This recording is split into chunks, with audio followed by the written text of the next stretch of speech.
Hi guys, how are you today? I'm gonna teach you how you can solve the problem with the terrains and paint textures in Unity3d. So first of all, what we wanna do is go to the terrain. As you see, if I try to create a new layer here and select some texture, I cannot paint on over the terrain.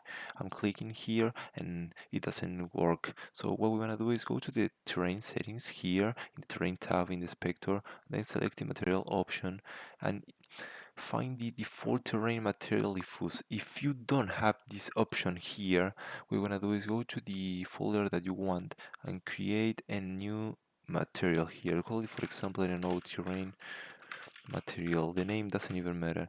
And then go to the shader and put here nature, terrain, and diffuse.